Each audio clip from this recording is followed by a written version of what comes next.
우리 하나님의 구원의 스토리 세 번째 시간인데, 첫 번째 우리 사가랴 부부뿐만 아니라 지난주 마리아 통해서 이 하나님의 구원의 스토리의 핵심 단어 은혜라고 하는 것을 나누었는데, 오늘은 또 다른 핵심 단어 큰 기쁨이다, 평화다 라고 생각해 볼 수 있는데, 사실 인간 현실적으로 보면 처녀가 애를 낳는데 은혜다, 그 은혜일 수가 없어요.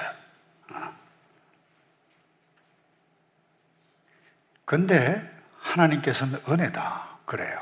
오늘 또 목자들에게 나타나셔서 큰 기쁨이다, 평화다. 근데 큰 기쁨도 누릴 수 있는 상황도 아니고 평화 아니었어요. 근데 하나님께서는 하나님의 천사를 통해서 은혜다, 큰 기쁨이다, 그리고 평화다 이렇게 말씀하세요.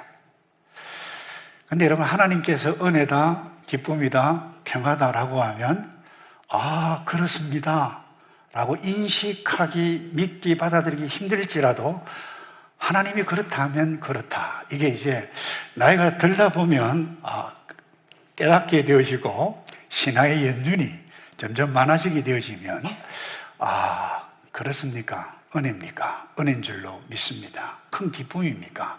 기쁨인 줄로 믿습니다. 그러면 은혜와 기쁨, 평화가 저와 여러분에게 임하는 줄로 믿습니다. 오늘 설교 다 했어요. 예수님께서 탄생하실 그 무렵에 한밤중에 들판에서 양을 치고 있는 목자들에게 하나님의 천사를 통해서 말씀합니다. 두려워하지 말아라.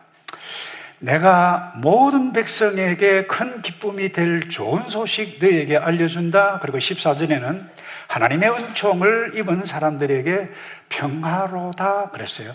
왜 예수님의 탄생, 왜 예수님이 큰 기쁜 소식이 되고 평화가 되는가?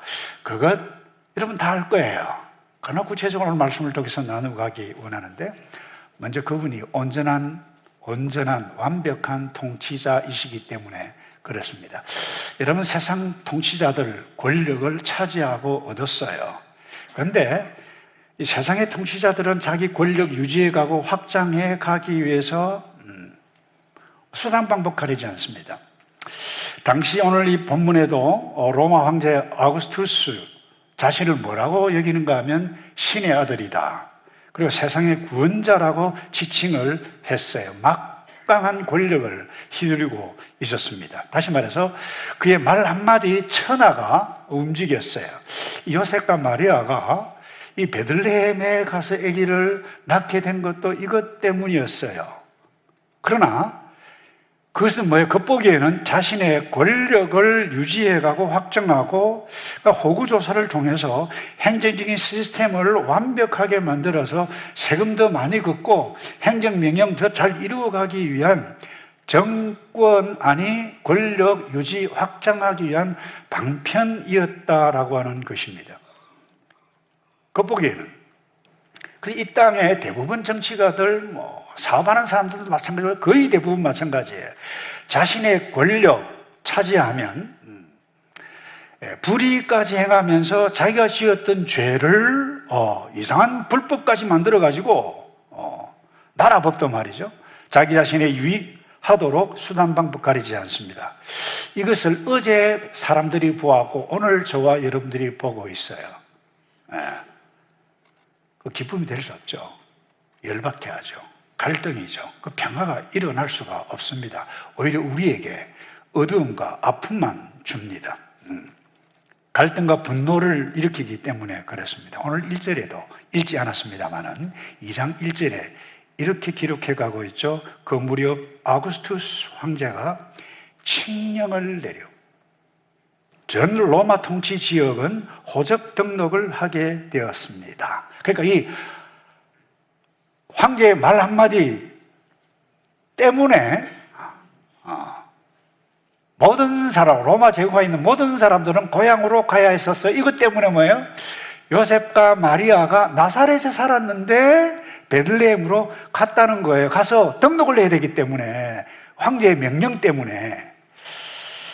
그런데 여러분, 이 예수님의 탄생 예언을 예수님께서 나시기 전에 미가라고 하는 선지자를 통해서 이렇게 예언을 한 것이 미가서 5장 2절에 나옵니다. 그러니 너 베들레헴 에브라다야, 비록 너가 유다 족속들 중에 아주 작지만 이스라엘을 다스리는 사람이 너로부터 나올 것이다. 여러분, 이 말씀 이루기 위해서 하나님께서 아그스투스 도구로 사용해서 명령 내린 거예요. 겉보기에는 자기 권력 확장이고 호구조사이지만 실제로는 뭐예요? 놀랍지 않습니까? 하나님께서 이 미가 선지자를 통해서 약속하신 그 약속이 이루어지도록 아구스투스 이 황제 도구로 삼으셨다. 놀라운 사실. 그래서 여러분, 눈에 드러나는 역사만을 보면 안 됩니다. 트럼프 다스리고, 락슨 다스리고, 이재명 대통령 다스리고 있습니다만,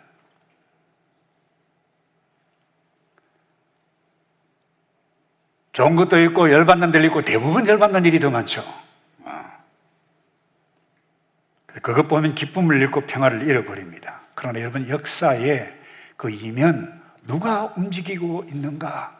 누가 통치하고 있는가? 여러분, 그것을 믿고 아는 사람은 다릅니다. 그러나 현실로 여전히 그렇습니다. 여러분이 경험하고 살다시피 정치, 경제, 문화, 사람에 의해서 움직여져 가고 지금까지 만들어져 왔죠. 미래 암담하고 어두워 보여요.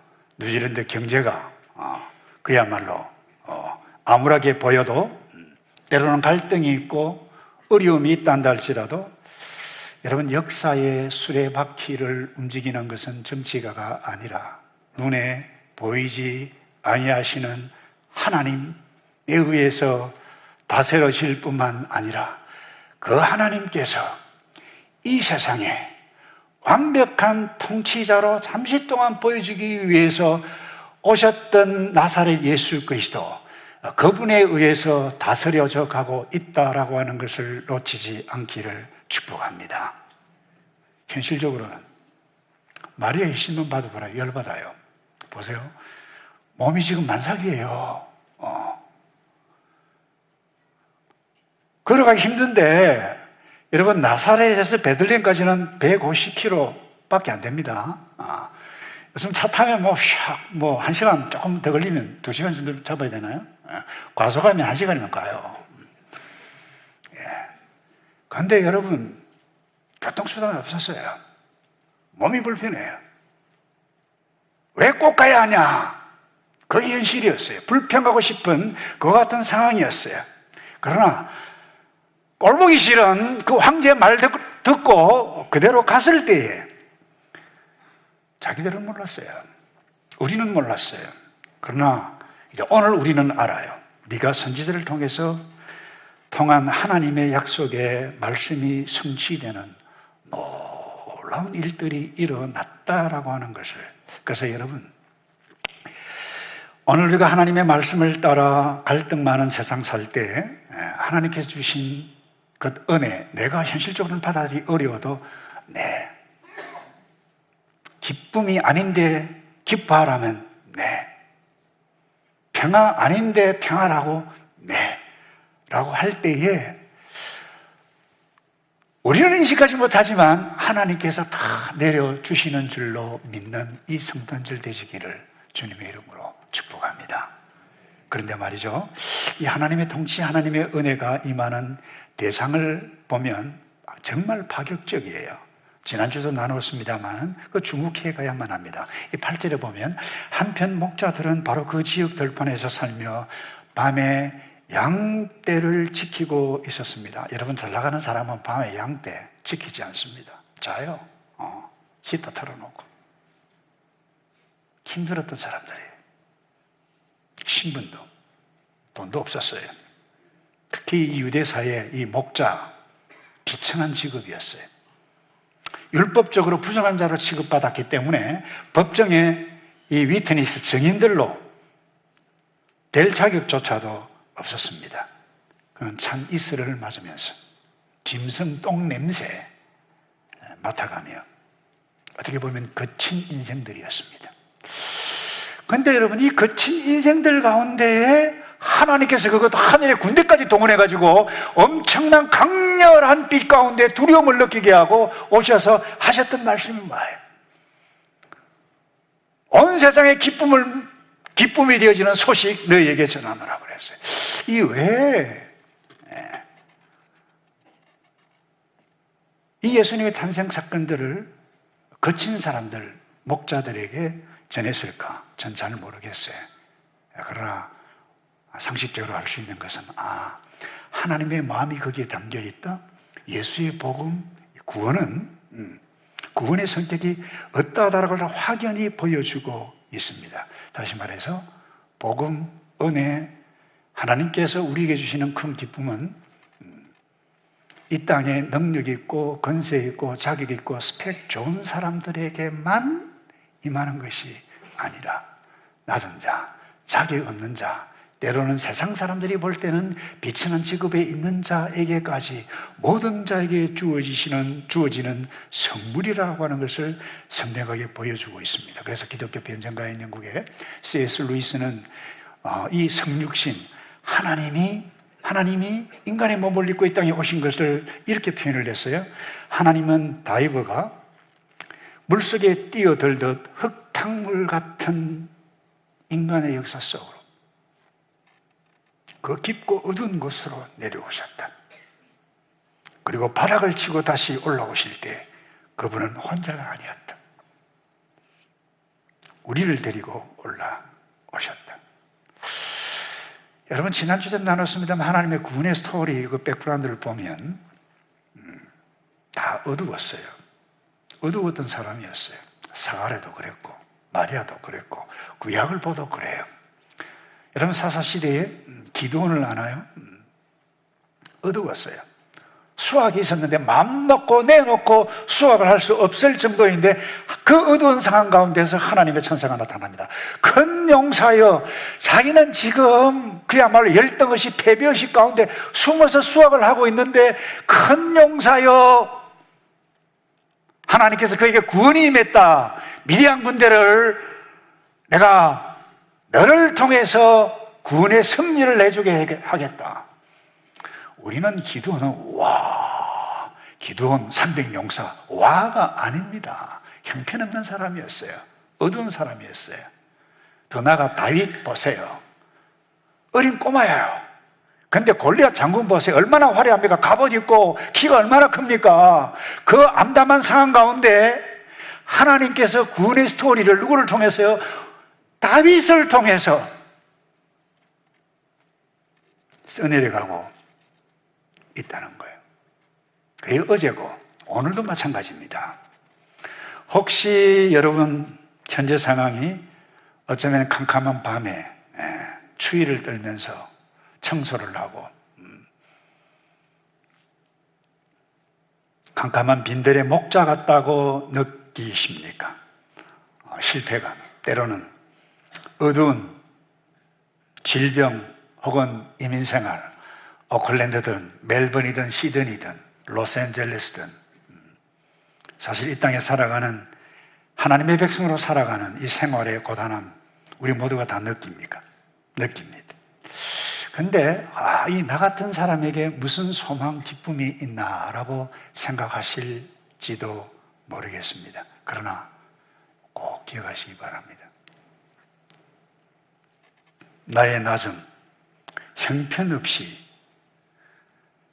있는 나의 현실의 모습이지만 하나님의 영광이 두루 비치는 역사가 시작될 수 있다라고 하는 메시지를 오늘 성탄절 이 목자들이 하나님의 천사의 메시지를 듣는 이 모습 통해서 우리에게 들려주고 있다라고 하는 사실, 이건 마음에 담고 하늘을 쳐다보고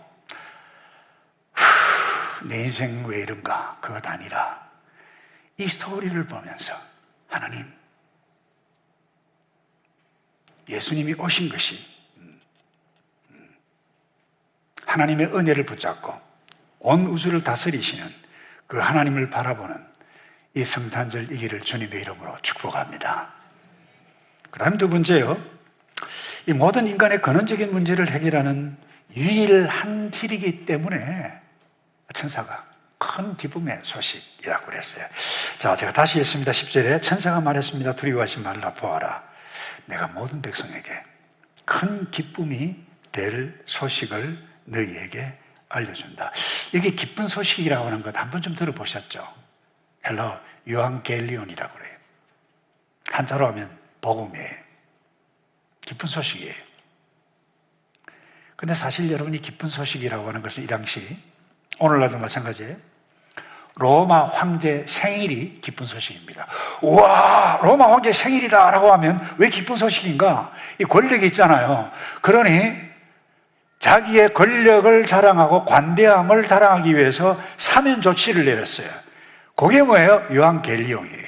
또 하나, 전쟁에서 승리를 했어요. 그 얼마나 기쁜 소식이에요? 그게 유앙겔리온이에요. 그런데 하나님은 그 유앙겔리온을 뭐라고 표현해가고 있습니까? 이 목자들에게 11절에 이렇게 말씀해가고 있어요.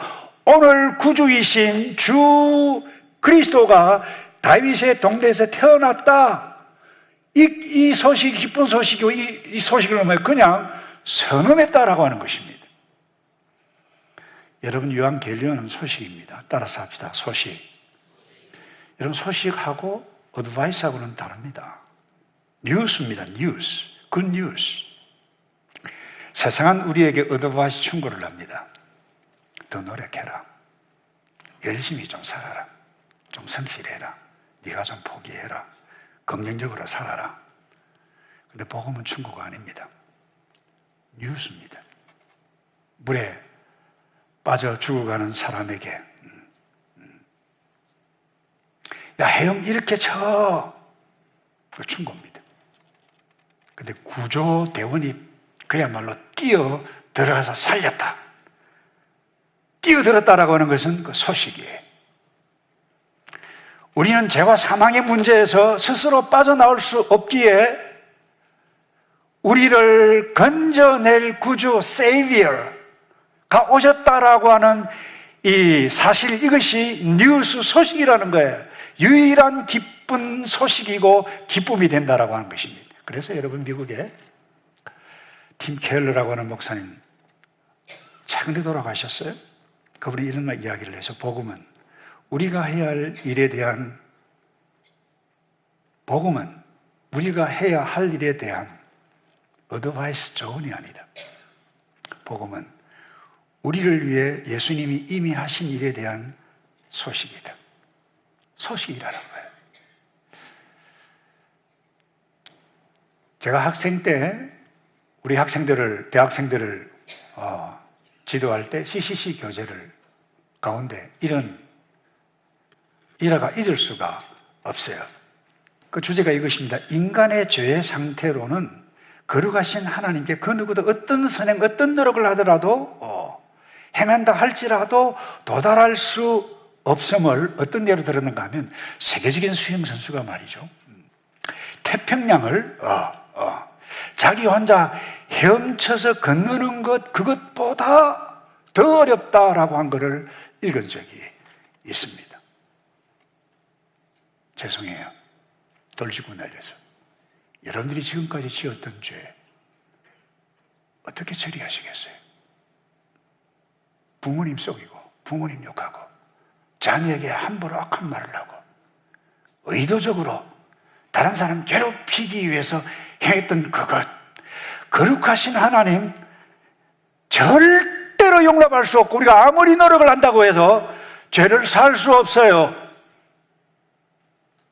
근데 거룩하신 하나님이 이 죄를 없애기 위해 친히 오셔서 내가 죄인인 것을 고백하고 그분을 붙잡을 때에 이분이 바로 복음이고 소식이다라고 하는 그 소식을 받아들이기만 하면 이 모든 내가 지었던 죄가 한순간에 사라진다. 여러분, 이것보다 더 기쁜 소식이 있나요, 여러분? 19세기에 영국의 탐험가 세클던이라고 하는 분, 이분이 참 이 남극 탐험하다가 자초돼서 꼼짝도 못해서 어려움을 당했는데 그들이 대원들이 다 구조된 것. 그래서 이 세컨드 리더십에 관한 책들이 많이 나와 있어요. 제가 그 책을 읽었는데 참 도전이 돼요. 그 대원들에게 서로 인내하고 음식을 이렇게 나누어 먹고 줄이고 또 줄이고 추위와 배고픔을 떨며 견뎌야만 했었습니다. 그들에게 필요한 것은 우리 힘내자, 용기 내자 필요했겠습니다만은 유일한 기쁨의 소식은 될 수가 없었습니다. 유일한 기쁨의 소식은 무엇입니까? 백고동 소리입니다. 또 와, 구조대가 왔다라고 하는 백고동 소리뿐이었어요. 예수님이 오신 것이 바로 이것이라는 것입니다. 죄로 인해서 영적 교난을 당해 죽어가고 있는 인류에게 유일한 구조선이 되셔서 오셨다라고 하는 것. 여러분, 이것만큼 더 기쁜 소식이 없습니다. 여러분, 무엇이 우리를 기쁘게 합니까? 로또 당첨. 좋죠.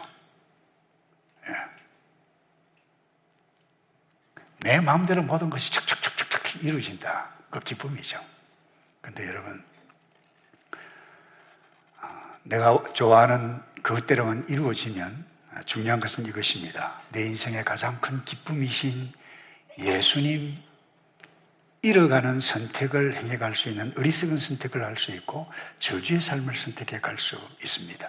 여러분, 참된 기쁨은 내가 좋아하는 상황이 주는 기쁨이 아니라 나를 죄에서 건지신 예수 그리스도, 그분 한 분 만족하고 기뻐하는 그 신앙의 본질, 이 신앙의 본질을 여러분 이 성탄절에 회복해 갈 수 있기를 바라고. 내가 무엇 때문에 지금까지 기뻐했지? 근데 내 지금 현실은 정말 기뻐할 수 없는 상황인데 내가 어찌하면 좋지? 여러분, 하늘을 바라보고 때로는 일기장의 일기를 써보며 그렇다. 저 지난주 장례식도 인도하고 어제는 결혼식도 주례를 했어요. 결혼식 가서 인생 별 것 없다 말하려고 그러다가 축하 분위기인데, 그것도 다 대부분 영어 사람은 제가 영어 한다고 혼났어요.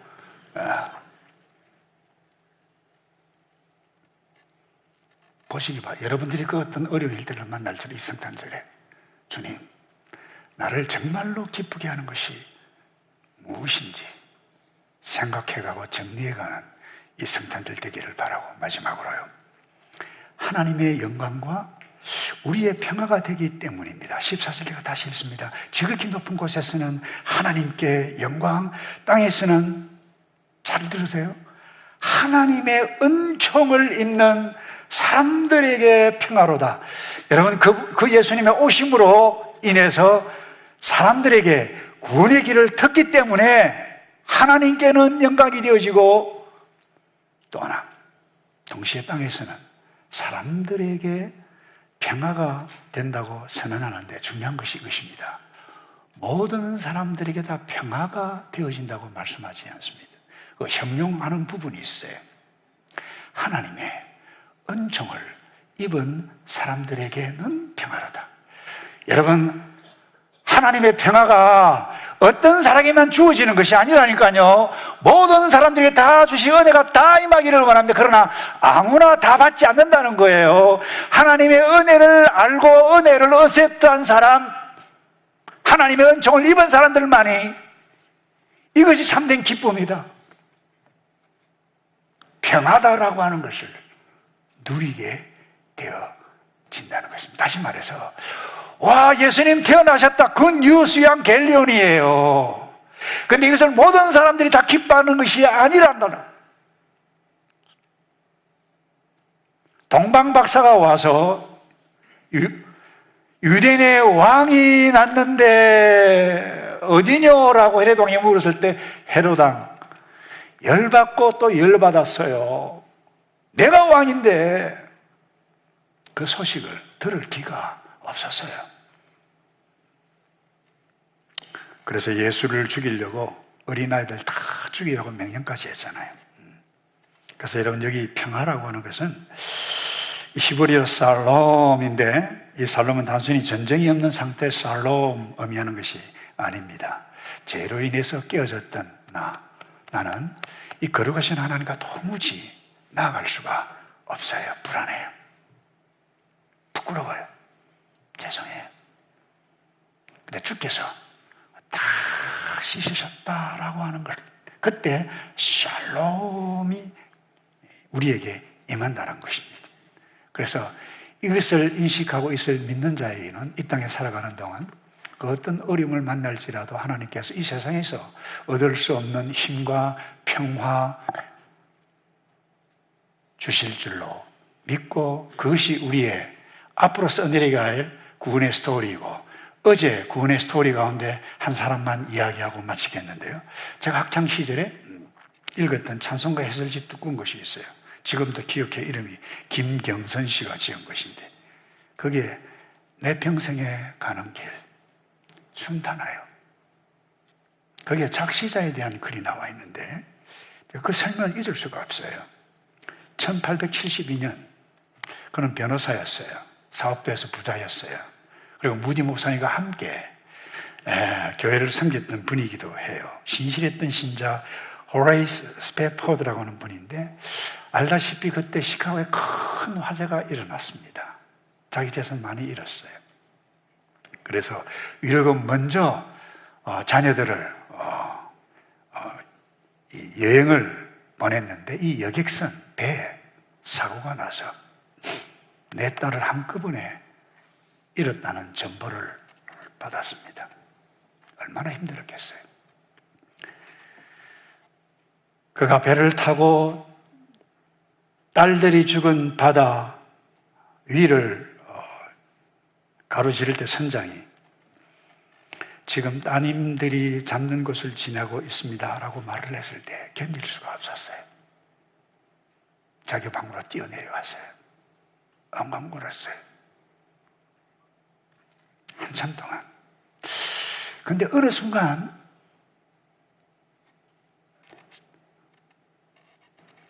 세상이 알 수 없는, 자기가 느끼지도 못하는 그 어떤 위로 평안함이 자기를 확 감쌌다는 거예요. 그때 쓴 시가 바로 이거예요. 내 평생에 가는 길 순탄하여 늘 잔잔한 강 같든지, 큰 풍파로 무섭고 어렵든지 내 영혼 평안하다. 그 가사 중에 2절인가요? 저 마귀는 우리를 삼키려고 입 벌리고 달려오나 주 예수는 우리의 대장되니 끝내 싸워서 이기리로다. 여러분, 아무나 쓸 수 있는 시가 아닙니다.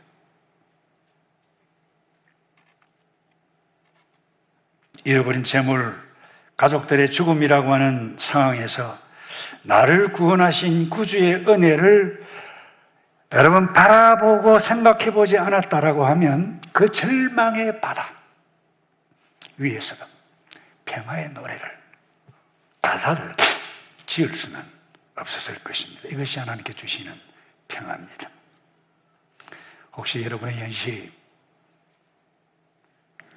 스페포드의 바다처럼 막막하십니까? 나를 구원하신 주님을 바라볼 때 저는 믿어요. 분명히 하나님께서 여러분에게 각자에게 평화를 내려주시는 그분을 만나는, 그래서 그 구원의 스토리 가운데 담겨져 살아가는 이번 성탄절 되기를 주님의 이름으로 축복합니다.